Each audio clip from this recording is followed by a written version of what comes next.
بسم الله الرحمن الرحيم والصلاة والسلام على أشرف الأنبياء والمرسلين سيدنا محمد وعلى آله وصحبه أجمعين. Assalamu alaikum wa rahmatullahi wa barakatuhu. Je suis le frère Abdelmounaim Boussenna. C'est avec moi que vous avez échangé concernant votre inscription, l'envoi de vos documents, etc.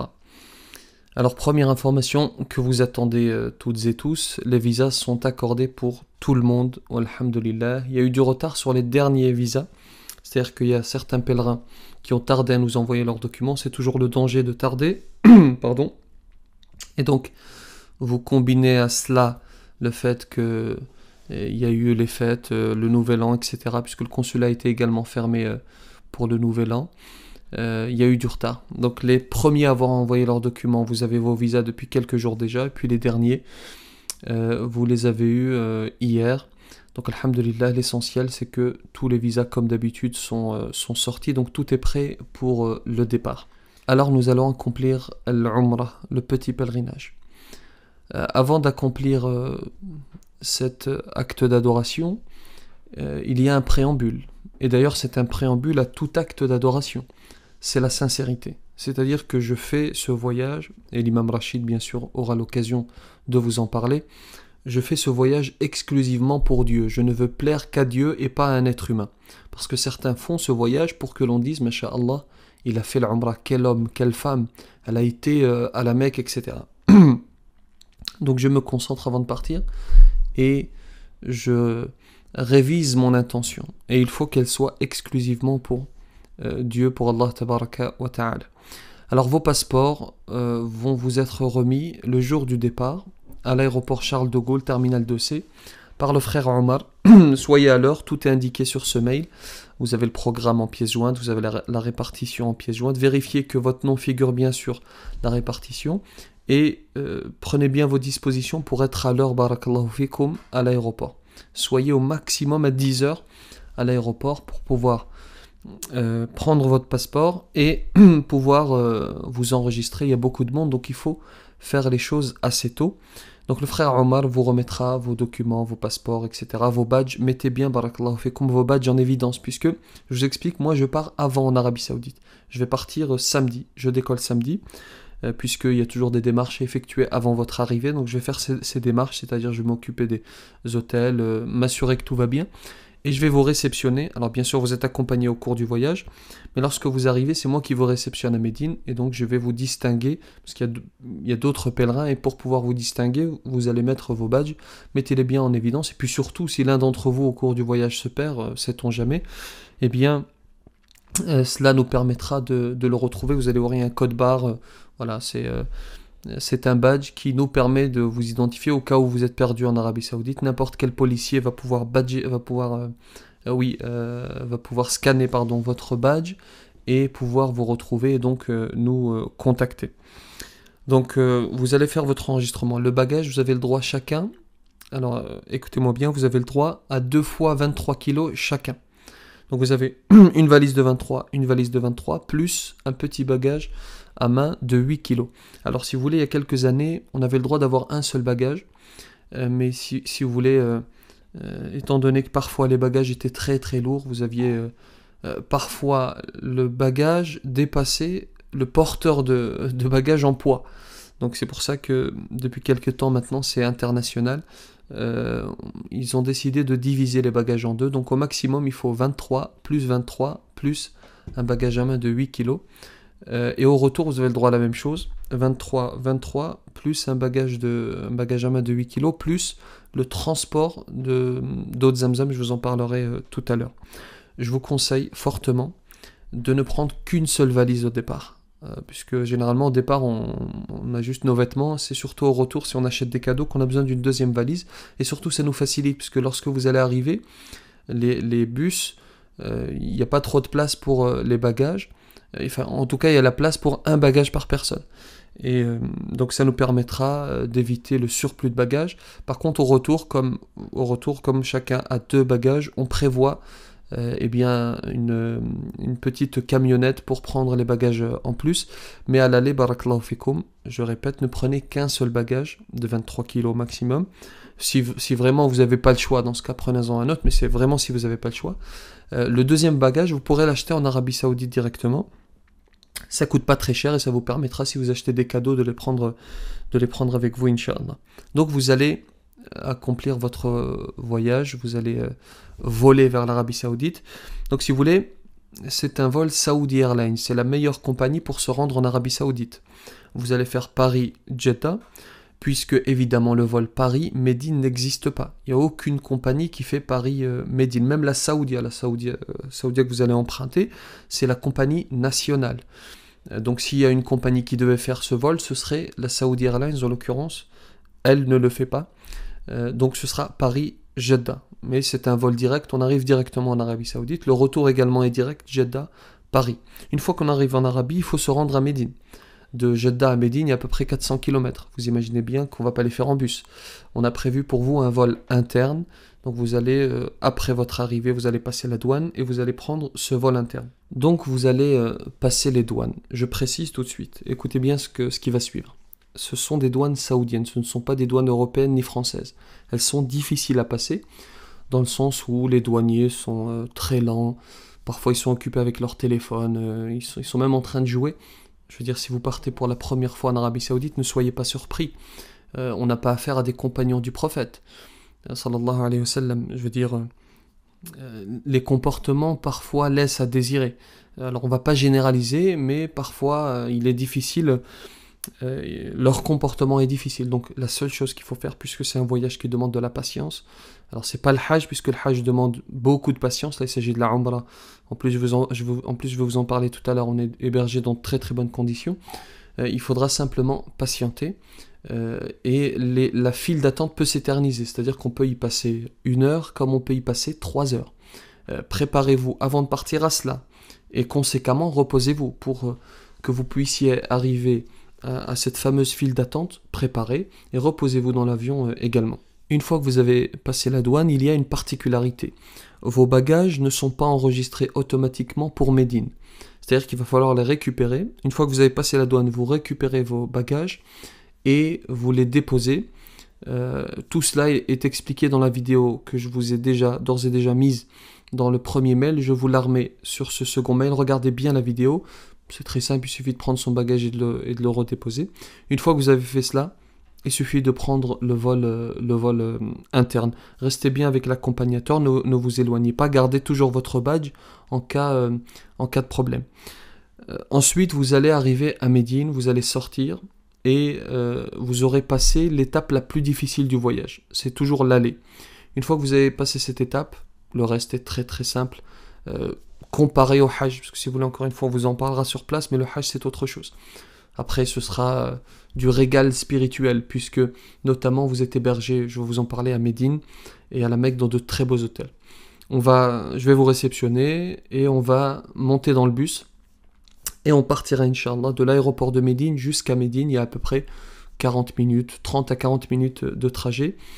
Je serai avec vous dans le bus. Ce qu'on fait nous, ce que ne font pas d'autres, c'est qu'on va vous donner les cartes d'accès aux chambres dans les bus pour vous permettre, dès votre arrivée, de descendre du bus et de monter directement dans vos chambres. Parce que, encore une fois, je vous explique, si vous partez pour la première fois, l'une des difficultés également, c'est celle-ci, c'est celle de la répartition des chambres.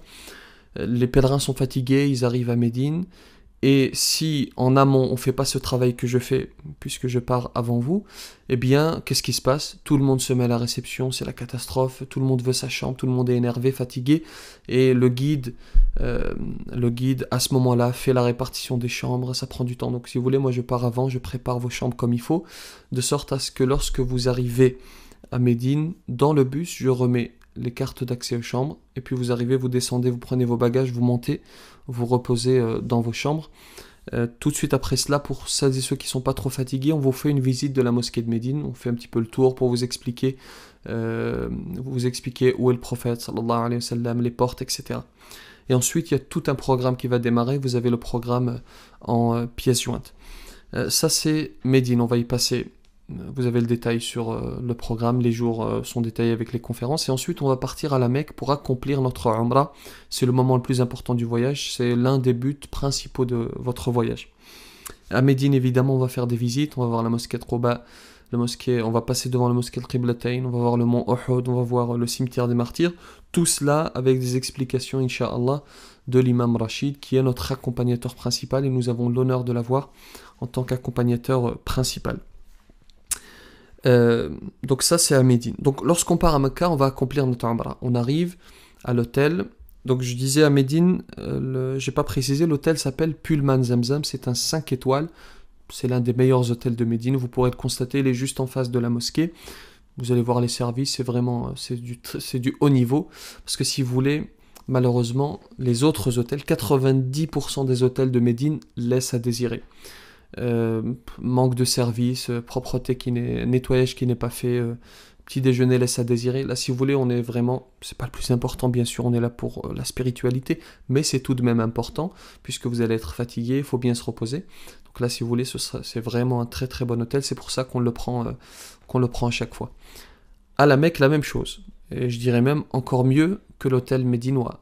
Là, il s'agit d'un hôtel qui s'appelle le Hilton Suite, qui fait partie de la chaîne d'hôtels Hilton, 5 étoiles, il a été construit en 2013, il est quasi neuf. L'un des meilleurs encore une fois de la Mecque, puisque c'est la même chose à la Mecque également, 90 voire 95% des hôtels laissent à désirer, c'est vraiment une catastrophe. Donc c'est pour ça qu'avec plusieurs années d'expérience, on a fini par décider de prendre celui-ci, le Hilton Suite. C'est du vrai 5 étoiles, parce que encore une fois, si vous visitez des hôtels qui se disent 5 étoiles, eh bien vous constaterez que malheureusement c'est pas le cas. Encore une fois, tout ça, les étoiles, c'est pas le plus important, mais ça vous indique un degré de qualité, puisque, je vous le répète, vous allez être fatigué. La Umrah, les adorations, etc. Donc c'est du 5 étoiles, c'est en face du haram, c'est-à-dire vous sortez de l'hôtel, vous rentrez à la mosquée, et le petit déjeuner est de qualité, on pourra faire nos conférences dans d'agréables conditions. Il y a du Wi-Fi dans les deux hôtels, on vous donnera le code sur place, et pour cela téléchargez l'application WhatsApp. Le frère Ousmane, l'un des accompagnateurs, va créer un groupe WhatsApp par lequel nous communiquerons. On vous communiquera des informations, et l'imam Rachid d'ailleurs, ce sera le premier à vous envoyer un message sur ce groupe pour vous expliquer les règles de fonctionnement du groupe. Ça nous permettra notamment de vous donner, de faire une rectification si on a un changement d'horaire, de vous donner des informations complémentaires, voilà, de faire des remarques, etc. sur ce groupe. Donc téléchargez si vous ne l'avez pas l'application WhatsApp. Et lorsque vous arrivez sur place, je vous le précise tout de suite, malheureusement, il est difficile d'obtenir une carte SIM. Tout le monde peut en obtenir une, bien sûr, mais c'est difficile dans le sens où il y a beaucoup d'attentes. Il y a vraiment beaucoup de monde dans les boutiques, c'est toujours été comme ça. Enfin, depuis quelques années, ils ont rajouté une condition pour obtenir une carte SIM, c'est une empreinte. Il faut que vous donniez votre empreinte, quoi, et c'est pour ça que ça prend du temps. Donc vous allez pouvoir obtenir une carte SIM dès le lendemain de votre arrivée, mais il faut encore une fois se préparer au fait qu'il y a beaucoup d'attentes chez les opérateurs pour obtenir cette carte SIM. Vous pourrez avoir du crédit ou même de la data, comme on dit, un accès à Internet. Donc si vous ne voulez pas prendre de carte SIM, vous pourrez utiliser le Wi-Fi dans les hôtels pour pouvoir recevoir les messages sur WhatsApp Inch'Allah. Donc j'ai précisé les visites à Médine. À la Mecque, on va également faire des visites. L'un des buts de notre Umrah, c'est de se préparer pour le grand pèlerinage, le Hajj, c'est de repérer les lieux. Et donc on vous emmènera à Mina, Muzdalifa, Arafat, et on vous expliquera le parcours que suit celui qui accomplit le Hajj, de sorte à ce que vous soyez préparés pour ce grand rendez-vous, pour ce grand voyage qu'est le pèlerinage. Je vous précise, barakallahu fikoum, essayez d'être à l'heure. Pour les visites, notamment lorsque vous allez venir à Paris pour partir ou pour les visites, essayez au maximum d'être à l'heure. Je dis toujours ceci, et vous en avez toujours certains, évidemment, qui vont être en retard, mais faites de votre mieux pour être à l'heure au rendez-vous que l'on vous fixe, pour éviter de retarder tout le groupe, Inch'Allah. Pour l'accompagnement, eh bien, il y a l'imam Rachid El-Jai, qui est l'accompagnateur principal. Je suis également l'un des accompagnateurs. Vous avez notre frère Uthman, qui est un accompagnateur. Vous avez un autre frère qui s'appelle Ousmane. Vous avez un frère qui s'appelle Khalid et vous avez un frère qui s'appelle Samir. Nous sommes 6 accompagnateurs pour ce groupe et on profitera tous évidemment des conférences de l'imam Rachid, et vous pourrez également faire des entretiens privés On verra ça sur place, on fixera des moments pour pouvoir vous entretenir si vous avez des questions un petit peu privées avec l'imam Rachid directement, Inch'Allah. L'imam Rachid va faire une série de conférences sur la vie du prophète sallallahu alayhi wa sallam. Nous serons à Médine, la ville du prophète, nous serons à la Mecque, là où la lumière a jailli, là où le Coran a été descendu. Et l'imam Rachid vous proposera cette série de conférences pour que vous compreniez, vous saisissiez l'histoire de notre prophète Muhammad sallallahu alayhi wa sallam. Pour terminer, je disais tout à l'heure, chacun a le droit à le transport d'un bidon de Zamzam. C'est 5 litres par personne. On l'achètera directement au retour à l'aéroport de Jeddah. Le jour du départ, ça coûte 9 riyals, c'est-à-dire à peu près 2 euros. Donc on achètera et le transport est gratuit, le transport est offert par la compagnie. Pareil pour les dates, vous pourrez soit en acheter où vous voulez, il y a des boutiques partout. Sinon, il y a un frère avec lequel on collabore tout le temps. C'est un frère qui nous amène des dates de qualité. C'est vraiment un service qu'on vous offre. On n'a aucun intérêt là-dedans. Si vous souhaitez acheter des dates de qualité, ce frère se déplacera. C'est un francophone installé, c'est un Français installé en Arabie Saoudite. Il a des dates de qualité, il vous en amènera. On ira même dans une palmeraie, Inch'Allah. Et dans cette palmeraie, il y a également une vente de dates, donc vous achèterez là où vous voudrez, Inch'Allah. Ce frère vous proposera également du miel de qualité. On vous précisera encore une fois tout ça sur place, Inch'Allah. Pour terminer, on va aller en Arabie Saoudite, le pays du prophète sallallahu alayhi wa sallam, mais n'oubliez pas que Shaytan, que le diable est présent partout.